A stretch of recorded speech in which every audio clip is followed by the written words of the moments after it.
नमस्कार. रोखठोकमध्ये आपलं स्वागत.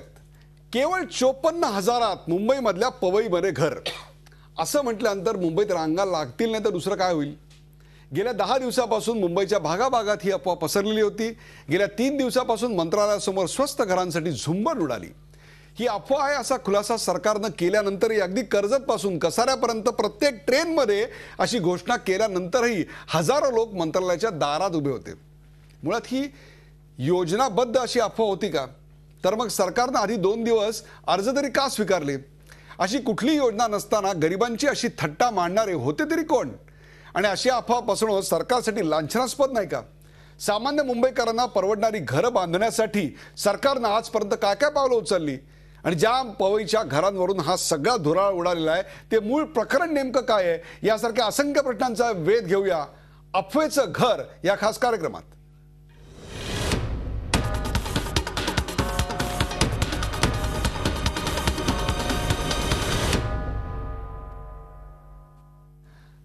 अफवेचं घर या कार्यक्रमाला सुरुवात करण्यापूर्वी पाहूया या विषयावरचा एक खास रिपोर्ट. केवळ 54,000 रुपयांमध्ये पवईमध्ये घर मिळणार म्हणून बेघर मुंबईकरांच्या लागलेल्या या रांगा. गेल्या 2 दिवसांपासून हातात घरांचे अर्ज आणि डोळ्यात घरांचं स्वप्न घेऊन हे मुंबईकर मंत्रालयाबाहेर तिष्ठत उभे होते. तरुणांपासून प्रौढांपर्यंत आणि महिलांपासून वृद्धांपर्यंत सगळेजण मेरा नंबर कब आएगा याची वाट बघत मुख्यमंत्री कार्यालयाबाहेर रांगेत उभे होते. अर्जांची रास पडत होती आणि मुख्यमंत्री कार्यालयातले हुशार अधिकारीही अर्ज स्वीकारत होते. हा म्हणता ही बातमी वाऱ्यासारखी मुंबईत पसरली. लोकांच्या झुंडी वाढू लागल्या. बोगस छापील अर्जांच्या झेरॉक्स निघाल्या. हातात अर्ज घेऊन सगळे रांगेत भर घालत होते. 10,000 रुपये घेऊन आम्ही ते फॉर्म 10,000 रुपये घेऊन आम्हाला फॉर्म दिलेले आहेत आणि सांगितलं 5 तारखेला जाऊन मंत्रालयात द्या. आता इथं आल्यानंतर बघतोय की सर्व फसवणूक आहे म्हणून. कन्नमार से मिला है, एक आदमी ने दिया है, बोला कि ये भरो आपको घर मिलेगा. कार्यकर्ते गुण असे होते की ते वाटप चाललं होतं. मी तिथे जाऊन हा फॉर्म घेतलेला आहे आणि त्यांनी सांगितलं की मंत्रालयामध्ये हा 5 तारखेला जमा करायचा आहे. 5 तारीख लास्ट आहे म्हणून आम्ही हा फॉर्म घेऊन आलो. मग कुठे मंत्रालयातल्या वरिष्ठ अधिकाऱ्यांचे डोळे उघडले. ही अफवा असून स्वस्त घर वाटपाची सरकारची कोणतीही योजना नाही, हे सर्व अर्ज बनावट आहेत असा खुलासा मुख्यमंत्री कार्यालयाकडून करण्यात आला.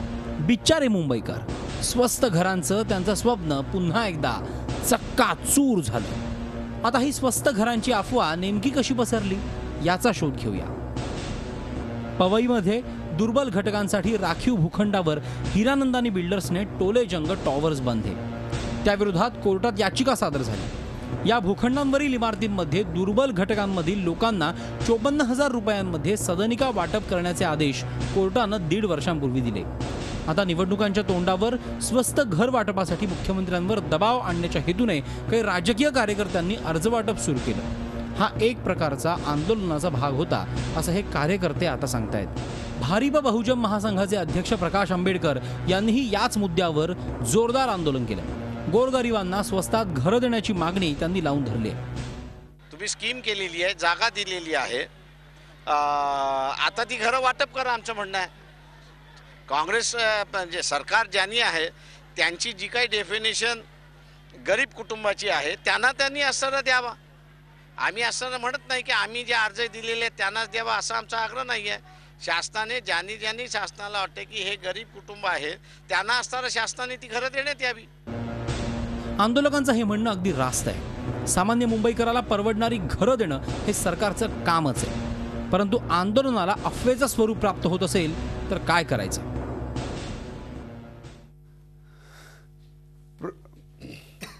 प्रेक्षकांनो, आपण पाहिलं की या संपूर्ण प्रकरणाचं सत्य काय होतं ते दाखवायचा आम्ही प्रयत्न केला. त्याचा एक रिपोर्ट आपल्यासमोर सादर केला. आज त्याच विषयावर चर्चा करण्यासाठी आपल्यासोबत आहेत आशिष शेलार. आशिष शेलार हे आमदार आहेत आणि मुंबईचे भारतीय जनता पक्षाचे अध्यक्ष आहेत. आशिष शेलारजी, आपलं स्वागत.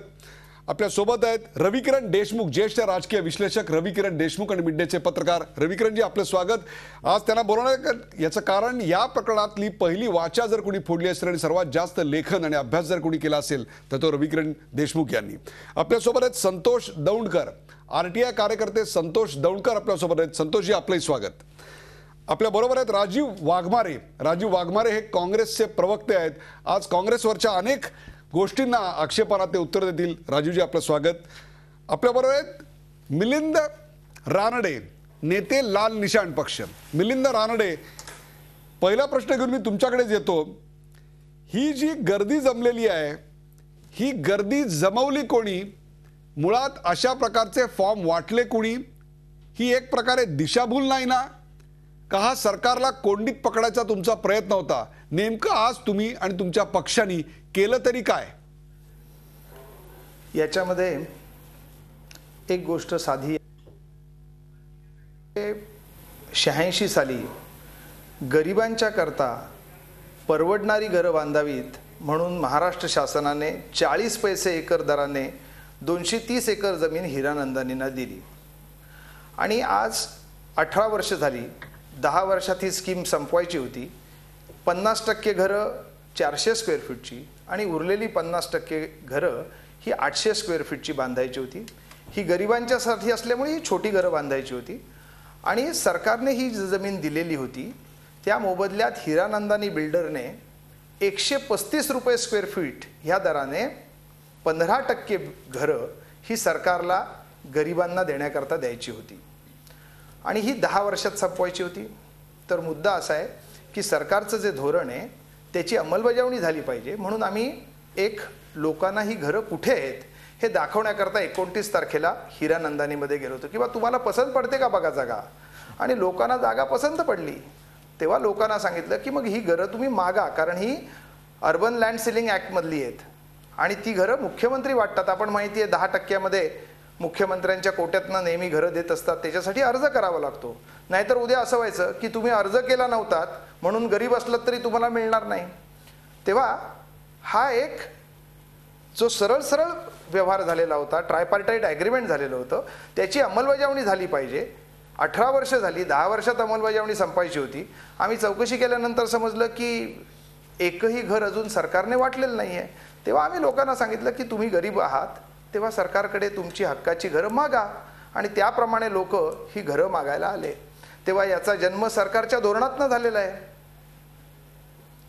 सरकारच्या धोरणातनं याचा जन्म झाला असला तरी एक प्रकारे या संपूर्ण योजनेमधल्या तुमच्या हा जो सगळा आंदोलनाचा भाग होता त्यातला गाभा असा होता की लोकांना आज मुंबईत घरं परवडत नाहीत, तेव्हा त्यांना कुठेतरी घराचं स्वप्नाची भूल थाप तुम्ही विकली, असं नाही का वाटत? असं आहे की सरकारने ही जमीन हिरानंदानींना दिली. त्यांनी त्याच्यावर 400 चौरस फुटाची घरं बांधायची होती. आज तागायत एकही घर बांधलेलं नाही. हा मुख्य मुद्दा आहे. आणि हा मुख्य मुद्दा सोडून फॉर्म आज का दिले, उद्या का दिले, कोणी दिले, काय दिले, हा गौण विषय आहे. मुख्य मुद्दा हा आहे की जी घरं लोकांच्यासाठी बांधलेली आहेत, लोकांनी का आले हो लोक एवढे? कारण लोकांना आज अफोर्डेबल हाऊसिंगची गरज आहे आणि सरकार ते करत आहे. त्याच्यात दुसरी एक गोष्ट लक्षात घ्या. सध्या टीव्हीवर, रेडिओवरती सरकारची एक जाहिरात येते, अब झगडा खतम, भांडण संपलं, सरकार गरिबांना घरं देणार. कानी कपाळी ही जाहिरात लोक ऐकत असतात. आणि ही जाहिरात ऐकल्याचा परिणाम लोकांच्यावरती जो झाला, आम्ही काय इतके पॉवरफुल नव्हत की अख्ख्या मुंबई शहरालाही आम्ही माहिती पोचवू शकू. आम्ही आमच्याशी काही संबंधित लोकांनाही माहिती दिली होती. ही जी पसरली ती सरकारची जी जाहिरात होते, सरकारी खर्चातनं जाहिरात होते, त्याचा लोकांच्यावरती असलेला परिणाम हा त्याच्यातनं झालेला आहे. आणि ही जर काही जमीन सरकारची होती अर्बन लँड सिलिंग ॲक्ट खालची, ती 40 पैसे दराने दिलेली हो. तुमचा टीव्ही कॅमेरा आज मुंबईमध्ये कुठेही फिरवा आणि 40 पैशात काय काय गोष्टी तुम्ही खरेदी केल्या ते संध्याकाळी एकदा आपल्या दर्शकांना सांगा. 40 पैशात जेव्हा घरं दिली जातात, जमीन दिली जाते, 1 एकर 40,000 स्क्वेअर फीट 40 पैशात दिली जाते, ही कशासाठी आहे? या गरिबांच्यासाठी. तर या गरिबांची घरं कुठे आहेत हे विचारणं हे योग्य गोष्ट आहे. मिलिंद रानडे, एक मात्र नक्की की एकीकडे लोकांकडे घरं नसणं आणि सरकारने त्याविषयी अनास्था दाखवणं आणि त्याविषयीच्या झालेल्या कराराचं उल्लंघन करणं, कोर्टाच्या आदेशाची पायमल्ली करणं, या सगळ्याचा आज अफलातून फायदा जर कोणी उठवला असेल तर तो तुम्ही उठवलेला आहे. त्याच्या बऱ्या वाईट भल्या बुऱ्याविषयी आपण चर्चा करणार आहोत. पण आता जातोय मी रविकिरण देशमुख यांच्याकडे. रविकिरण देशमुख, हे संपूर्ण प्रकरण काय आहे?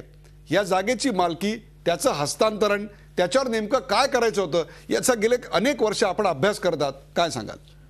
नागरी जमीन कमाल धारणा हा कायदा काँग्रेसच्याच एक धाडसी नेत्या दिवंगत पंतप्रधान इंदिरा गांधी यांनी आणला.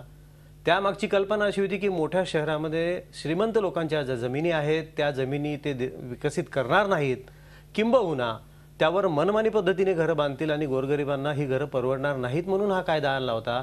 त्यामध्ये विशिष्ट क्षेत्रफळाच्या वर जर तुमच्याकडे जमीन असेल तर ती सरकार स्वतःकडे ताब्यात घेणार होतं.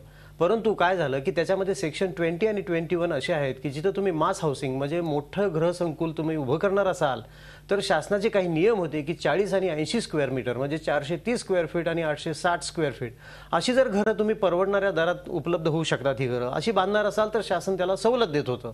अशीच सवलत पवईमधल्या सुमारे 20 ते 22 जमीन मालकांनी त्यावेळी मागितली. त्यांचे पॉवर ऑफ अटर्नी म्हणून त्यांना त्यावेळेच्या म्हणजेच आजही अस्तित्वात असलेल्या मुंबई महानगर प्रदेश विकास प्राधिकरण अर्थात MMRDA असं सांगण्यात आलं होतं की तुम्ही पवई एरिया डेव्हलपमेंट स्कीम अशी आखा. त्यांनी ती आखली, ती जमीन त्यांनाच दिली गेली. ज्यांची जमीन होती त्यांनीच ULC मधून वेगळ्या सेक्शनमधून सवलत मिळवून ती घेतली. मात्र झालं काय, तिथे 40 आणि 80 स्क्वेअर फीटची घरं अतिशय अल्प प्रमाणात बांधण्यात आली आणि 1989 साली त्यावेळेच्या सरकारकडे अर्ज करण्यात आला विकासकाकडून की इथं अनेक कुटुंब एकत्रित राहायला येत आहेत, त्यांना ही छोटी घरं स्वतंत्रपणे विकता येत नाही आहेत, त्यांचं म्हणणं आहे की आम्हाला एकत्र राहायचंय तर ही घरं एकत्र करण्याची परवानगी आम्हाला द्या. अशी परवानगी जेव्हा घेण्यात कार्यातली पळवाट शोधण्यात आली. येस, आणि ती घरं एकत्र करण्याची परवानगी ती सुद्धा काही विशिष्ट टक्के मिळाली होती. ती टक्केवारी पाळण्यात आली नाही, याचं फार मोठं व्हायलेशन झालं. शिवाय BMCची म्हणजे मुंबई महानगरपालिकेची वेळोवेळी परवानगी घ्या असं सांगण्यात आलं होतं. महानगरपालिकेने कधीही पाहिलं नाही की किती टक्के घरं एकत्र केली जात आहेत. अक्षरशः जवळपास सगळीच घरं मोठी बांधण्यात आली आणि ती केवळ श्रीमंतांसाठी धनिकांसाठीच वापरण्यात आली आणि गरिबासाठी एकही घर बांधलं गेलं नाही. त्याचा बरोबर फायदा आज मिलिंद रानडे यांनी आणि त्यांच्या पक्षांनी उठवला. त्यांनी बरोबर ते अर्ज छापन केले. म्हणजे तांत्रिक दृष्ट्या त्यांना आपण कुठेही दोषी मानू शकत नाही. त्यांनी सांगितलं ही जागा होती, या जागेवर तुमच्यासाठी घरं बांधली जाणार होती, ही घरं आहेत का हे सरकारला जाऊन विचारा. हे जर वाटप करत असतील तर वाटप तुमच्या नावावर करून घ्या. अगदी अगदी बरोबर. राजीव वाघमारे, आशिष शेलारांकडे मी जाणार आहे, ते नंतर त्यांचे मुद्दे मांडतील. पण आज इतकी परिस्थिती आली की रेल्वेमध्ये सुद्धा उद्घोषणा करायची वेळ आली की ही अफवा आहे, अर्ज करू नका.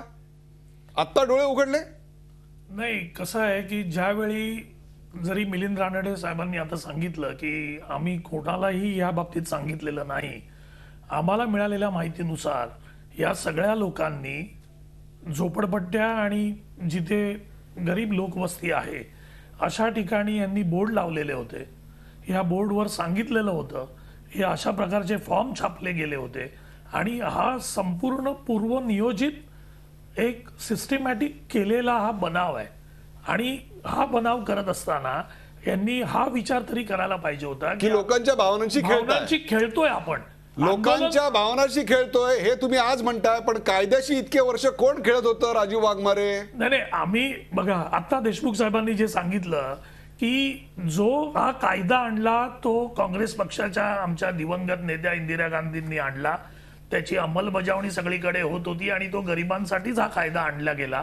हा कायदा केला ज्यावेळी त्यांनी सांगितलं आता की जी परवानगी मागण्यात आली होती की 2 घरं जर आम्हाला एकत्र करायची असतील तर त्याची परवानगी. सगळा प्रकार झालाय. मला तुम्ही सांगा, ही जर अफवा असेल तर प्रेक्षक, ही जर अफवा असेल तर मंत्रालयात 2 दिवस अर्ज का स्वीकारण्यात आले? ज्या कुठल्याही अर्जावर कुठल्याही राजकीय अशा स्वरूपाचं त्याच्यावर काही विधान नव्हतं. फक्त एकच होतं की अशी अशी जागा आहे, ती जागा तुम्हाला मिळणार आहे. आणि हजारो लोक मंत्रालयात येऊन धडकली, आपले अर्ज घेत होते.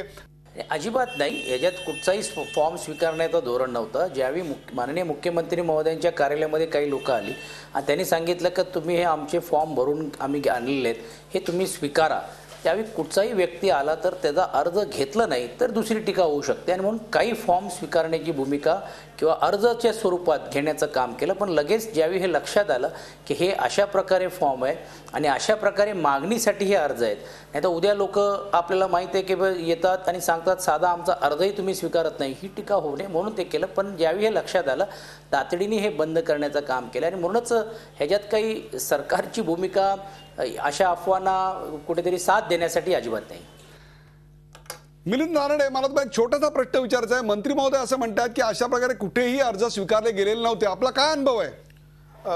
ते सांगण्याच्या आधी एक मला थोडंसं करेक्शन केलं पाहिजे की हे जे सगळं झालं हे मिलिंद रानडे यांच्या नेतृत्वाखाली झालं असं आपल्या एक निवेदनात आलं. तसं नाहीये. महाराष्ट्र लोकशाही आघाडी बरोबर आहे. ज्याचे हा विषय आम्ही मांडलेला आहे. प्रकाश आंबेडकर आहेत, त्यांच्या नेतृत्वाखाली हे सगळं चाललेलं बरोबर आहे. मला तुम्ही सांगा, हे अर्ज स्वीकारले गेले का? अर्ज काल स्वीकारले. काल तुमच्या टीव्हीवरनच दाखवलं, लोकांनी सांगितलं, मंत्रालयाने सांगितलं, अर्ज स्वीकारलेच गेलेले आहेत काल. अर्ज स्वीकारले गेलेले आहेत. आणि आता एक मला मंत्री जरा महोदय असं म्हणाले की अर्ज विचारायचं आहे. स्वीकारले गेले विचारू नाही म्हणून ज्यांनी प्रत्यक्ष अर्ज केलाय अशा तुमच्यासारख्याला आम्ही विचारलं. आम्ही दुसरा प्रश्न विचारला, त्या प्रश्नाचं उत्तर सचिन अहिर यांनी काय दिलं पाहूया. तो प्रश्न असा होता, ही अफवा आहे पण असं घडणं हे सरकारसाठी लांछनास्पद नाही का? अजिबात असं नाहीये की ज्यावेळी अशी कुठची अफवा होते आणि विशेष करून मुंबईसारख्या शहरामध्ये 54,000 मध्ये घरं देतो आणि ते घरं इकडे मिळणार असं जर कोणाला वाटत असेल आणि त्या अफव्याला काहीतरी तथ्य आहे असं कुठेतरी लोकांना एक वेगळ्या प्रकारे अफवा केली गेली किंवा मंत्रालयात हे फॉर्म स्वीकारायचं चालू झालं आहे, त्यावेळी एवढे प्रचंड लोक येणारच. कारण मुंबई शहरामध्ये आज साधा झोपडा मिळत नाही 54,000 मध्ये. जर कोण घर देण्याची गोष्ट करत असेल तर थोडी अफवेमध्ये लोकांची साथ मिळते. पण हे काय सरकारची ह्याच्यामध्ये काही भूमिका आणि ह्याच्यामध्ये सरकारला काय कुठेतरी कमीपणा आहे असं म्हणणं योग्य होणार नाही. आशिष शेलार, पाहिलं आपण काय उत्तर दिली ते. एक प्रकारे 40 पैशात एकतर एकरी जागा द्यायची, त्याच्यावर घरं बांधून तयार नाहीत, जी आहेत ती एकत्र करायची. आपल्या रविकिरण देशमुख यांनी समजावून सांगितलं आत्ता. मग जर आत्ता एका तो राजकीय पक्ष असेल, महाराष्ट्र लोकशाही आघाडी असेल, कोणी असेल, त्यांनी एकत्र येऊन अशा प्रकारे मास लेवलला अर्ज केले आणि मग त्याच्यात प्रचंड मोठ्या प्रमाणावर अर्ज आले तर त्यांनी भूल स्वप्न विकली असं म्हणायचं का? हा सरकारचा नाकर्तेपणा म्हणाल, काय सांगाल? नाही, मला असं वाटतं की सुरुवातीलाच सचिन अहिर साहेब जे म्हणाले की 54,000 एक झोपडं सुद्धा मुंबई शहरात मिळत नाही असं शक्यच नाही. तसंच दुसरं अशक्य गोष्ट सरकारने केली, ती 40 पैशात 1 एकर जागा दिली. त्यामुळे अशक्य गोष्टी शक्य करण्याची किमया काँग्रेस आणि राष्ट्रवादी काँग्रेसच्या सरकारकडे वारंवार आहे. मला स्पष्टपणे असं वाटतं की सरकारची लबाडी उघड करण्याचा हा थोडा अयोग्य प्रयत्न काही लोकांनी केला. पण ह्याचा अर्थ तो अप्रामाणिक प्रयत्न होता असं नाही, पण सरकारची लबाडी लपून राहते असंही त्याचा अर्थ नाही. मुळात मुद्दा या ठिकाणी जसं रविकिरण देशमुखजी किंवा रानडेजी म्हणाल्यानंतर प्रश्न उपस्थित हा होतो की जी जागा ज्या लोकांना कमी पैशात किंवा LIG लोअर इन्कम ग्रुपच्या लोकांना घरं बांधून द्यायची आहेत, त्या जागेचं पुढे झालं काय ह्याचा लेखाजोखा सरकारकडे नाही. त्याचा डेव्हलपमेंट प्लॅन झाला, तो इम्प्लिमेंट झालं का ह्याची सरकारकडे माहिती नाही. त्याची एजन्सी MMRD बनवली, ज्याचे अध्यक्ष हे दस्तरखुद्द स्वतः मुख्यमंत्री आहेत, तरी त्याच्यावर त्यांचा लेखाजोखा नाही. आणि सर्वात शेवटला की एका मुंबई शहरामध्ये आता जसं वाघमारे साहेब म्हणाले की हा प्री प्लॅन पूर्व पद्धतीने केलेला एक स्कीम कॅम्पेन आहे. मग सरकार काय झोपलं होतं का? इंटेलिजन्स नावाचं काम काही नसतं का? तुमच्या मुख्यमंत्र्याच्या कार्यालयात अर्ज येतो, तुम्हाला तो अर्जही वाचता येत नाही, शेकडो हजारांनी येतात आणि त्यामुळे तुम्ही अर्ज वाचत नाही, तुमच्याकडे इंटेलिजन्स नाही, तुमचा मुख्यमंत्री कंट्रोल करत नाही. हे सरकारचं लबाडी पण नाही तर काय? आणि त्यामुळे दिवाळखोरी सरकारला ह्या पद्धतीने गरिबांना ट्रीट केलं जात आहे, हे सर्वात जास्त दुःख आहे. संतोष दौंडकर, तुम्ही RTI कार्यकर्ते आहात, यातलं सत्य तुमच्या एक प्रकारे माहितीच्या अधिकारात तुम्ही उजेडात आणलं. आज जनतेला एकदा सांगून टाका की या जागेचं आणि या एकूणच प्रकल्पाचं सत्य नेमकं काय उघड झालं. बघा, मुद्दा असा होता की जसं आपण बघितलं की माननीय इथे वरिष्ठ लोक आहेत, त्यातले काँग्रेसमधले लोक आहेत, त्यांनी असं म्हटलं की ही स्कीम आम्ही तयार केली. म्हणजे ही योजना खरोखर त्यांचं म्हणणं चांगलं आहे की खरोखर माननीय इंदिरा गांधींनीच केली, परंतु त्याच्यानंतर जे ठेवणं ते कोणाचं काम होतं? म्हणजे मला असं वाटतं एकच थोर बाकी सगळे चोर, ही अशी एक भूमिका याच्यात दिसून येते. कारण त्यांनी जेव्हा स्कीम राबवली किंवा चालू केली त्याच्यानंतर झालेले आत्तापर्यंतचे घोटाळे आणि हे वारंवार काढलेले आहेत. असं नाही की याच्याबद्दल आम्ही कुठे तक्रार दिल्या नाहीत. आम्ही MMRD अशा ज्या ज्या प्राधिकरण आहेत, मुळात ही स्कीम हाऊसिंगची आहे. आता जे सचिन अहिर हाऊसिंग मिनिस्टर आहेत त्यांना पण या गोष्टी माहिती आहेत. ह्या गोष्टी न्यायालयात गेल्या म्हणून यांना उजेड पडला.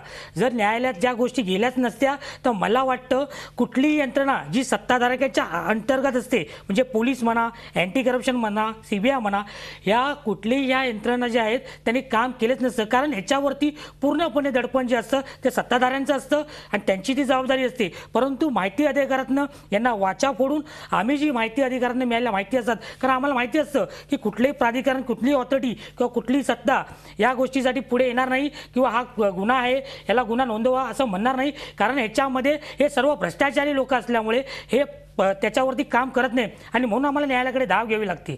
आणि जेव्हा माननीय न्यायालयाने जेव्हा या गोष्टी उघडकीस केल्या तेव्हा अक्षरशः ताशेरे उडवले होते आणि त्यांना सांगितलं होतं की ही घरं गेली कुठे, ही घरं दाखवा. परंतु तरी सुद्धा तिथे त्या घराचं पुढे काही बाहेर आलं नाही. रविकिरण देशमुख, प्रत्यक्ष न्यायालयाने आदेश दिलेले आहेत तरी सुद्धा त्याची पायमल्ली झाली आहे, काय सांगाल? न्यायालयाने या प्रकरणात 3 याचिका झाल्या. तिन्ही याचिकांची सुनावणी करत असताना माननीय उच्च न्यायालयाने असं सांगितलं की मूळ योजना काय होती, त्या योजनेमध्ये किती घरं बांधायला हवी होती, तेवढी घरं तुम्ही पहिल्यांदा बांधा. या विरोधात जेव्हा विकासक सर्वोच्च न्यायालयात गेले तेव्हा सर्वोच्च न्यायालयाने सांगितलं की आम्ही तुमची याचिका फेटाळून लावू का, तुम्ही परत घेता? त्यांनी सांगितलं की नाही, आम्ही परत घेऊ. ती याचिका परत घेण्यात आली. म्हणजेच उच्च न्यायालयाचा निर्णय कायम आहे. उच्च न्यायालयाने सांगितलेलं आहे की ताबडतोब तुम्ही ही घरं बांधायला घ्या, मग नंतर आपण ह्या प्रकरणाची सुनावणी नव्याने करू. म्हणजे आजही उच्च न्यायालयाचं नियंत्रण या प्रकरणावर आहे आणि उच्च न्यायालयाच्या नियंत्रणाखालीच ही 5 ते 7 हजार घरं जी नव्याने बांधली जाणार आहेत ती 40 आणि 80 स्क्वेअर मीटरची बांधली जाणार आहेत. आणि ती घरं कुणाला द्यायची ह्याचे सुद्धा निर्देश उच्च न्यायालयाने दिलेले आहेत. पण ती अजूनही बांधली गेलेली नाहीत. अजूनही बांधली गेलेली नाहीत. हाच तर खरा सवाल आणि हाच प्रश्न आम्ही सचिन अहिर यांना विचारला. त्यांना आम्ही विचारलं की मुंबईमध्ये जर घरांची समस्या इतकी बिकट असेल तर अल्प दरात सरकारच घरं का बरं उपलब्ध करून देत नाही? पाहूया त्यांनी काय उत्तर दिलं. याच्यामध्ये निश्चितपणे सरकारने मोठ्या प्रमाणावरती काही कायद्यामध्ये आणि सुधारणा आणि बदल देखील केलेले आहेत. ते जे बदल आहेत त्याची कृतीतून यायला त्याला काहीतरी निश्चितपणे वेळ लागेल. उदाहरण द्यायचं असेल तर 33/9ची पॉलिसी आपण केली. 33/5मध्ये आता 1/3 शेअरिंग आपण आता म्हाडाकडे येणार आहेत. त्यातून परवडणारी घरे तयार होण्याची भूमिका आपण करतोय. क्लस्टर धोरण आपण आता आणण्याचं काम केलं आहे. आपल्याला माहीत आहे की जिकडे पण टाउनशिप होणार आहे किंवा 4000 मीटरच्या वरती जे काही प्लॉट्स असतील तिकडे डेव्हलपमेंटमध्ये आता त्यांना 20% 25% भूमिका राज्य शासनाची आहे. आपल्याला सर्वांना माहिती आहे की मुंबईसारख्या शहरामध्ये मोकळ्या जमिनीवरती लोकांनी अनधिकृत रीतीने झोपड्या टाकल्या. झी 24 तास रहा एक पाऊल पुढे.